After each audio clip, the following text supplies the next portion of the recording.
સુરત શહેરમાં જબરદસ્ત ગરમીનો પ્રકોપ છે ત્યારે તેનાથી રાહત મેળવવા માટે લોકો જ્યુસનો સહારો લેતા હોય છે। પરિવાર સાથે અત્યારે જ્યુસ પીવા માટે લોકો આવી રહ્યા છે। એમની સાથે જ વાતચીત કરીશું। કેટલી ગરમી છે બેટા અને કઈ રીતની પરેશાની થઈ રહી છે? બહુ જ ગરમી છે। 40 ડિગ્રી સેલ્સિયસ છે। એટલું તાપમાન વધી ગયું છે, પસીનો થાય છે। ઠંડક રહેવા માટે અમારે જ્યુસ બી પીવું પડે છે। ડોક્ટર શું સલાહ આપતા હશે? બહાર નીકળતા પહેલા શું ધ્યાન રાખવું? ગરમીમાં કઈ રીતે સાવચેતી રાખવી? પાણી વધારે પીવાનું, પછી ટોપી પહેરવાની એટલે લૂ ડાયરેક્ટ નહીં લાગે, ને ઠંડક રહેવા માટે બધું ઠંડી વસ્તુ ખાવાની। મતલબ તમે શું કહેશો, કેટલું ગરમીનો પ્રકોપ છે? અચાનક ગરમી જોવા જઈએ તો છેલ્લા 10 દિવસથી ઘણી વધી ગઈ છે।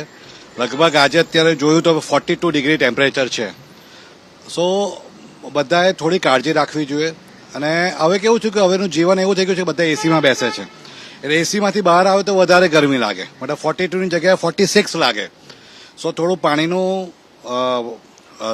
એ વધારે પીવું જોઈએ બધાએ। અને લોકોએ ઘરની બહાર નીકળતી વખતે આઈ થિંક ગુજરાત સરકારે પણ આજે કાલે મેં કંઈક જોયું કે બપોરે 2 થી 4 બહાર નહીં નીકળવું, બરાબર? સો થોડી કાળજી રાખો તો સારું। બિલકુલ। જ્યુસ પીવા આવ્યા છો, કેટલી રાહત મળતી હોય છે જ્યુસ પીને? ગરમીનો પ્રકોપ કેટલો છે? જ્યુસ પીને તો સારું લાગે, પણ પછી પાછી ગરમી વધી જાય। બિલકુલ જોઈ શકાય છે અત્યારે જે પ્રમાણે જે ગરમીથી રાહત મેળવવા લોકો છે એ અહીં જે જ્યુસ સેન્ટર છે ત્યાં આવતા હોય છે। આપણી સાથે વિક્રેતા મોજૂદ છે। બા, કેટલી ગ્રાહકી છે, કઈ રીતની ગરમી છે અત્યારે? અત્યારે ગરમી વધારે છે એટલે બપોરના ટાઈમે થોડીક ઓછી રહી છે, સવારે સાંજે રહી છે વધારે। ભીડ કેટલી હોય? ભીડ તો હવે સામાન્ય જે આજે 42 વર્ષની સંસ્થા છે એટલે એનું નામ ઝાંખું નહીં પડે। બિલકુલ જોઈ શકાય છે અત્યારે આ તમામ જે ઠંડીથી રાહત મેળવવા લોકો આવતા હોય છે। અને પરિવારજનો શું કહેશો, કેટલી ગરમી છે અને કઈ રીતની રાહત મેળવવા માટે અહીં જ્યુસ પીવા માટે આવતા હોય?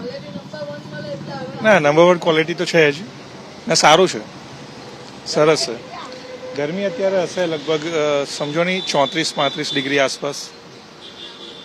બિલકુલ જોઈ શકાય છે પરિવારજનો સાથે અત્યારે લોકો જ્યુસ પીવા માટે પડાપડી કરી રહ્યા છે। ગરમીથી રાહત મેળવવા ડોક્ટરની સલાહ પણ લેવાય છે।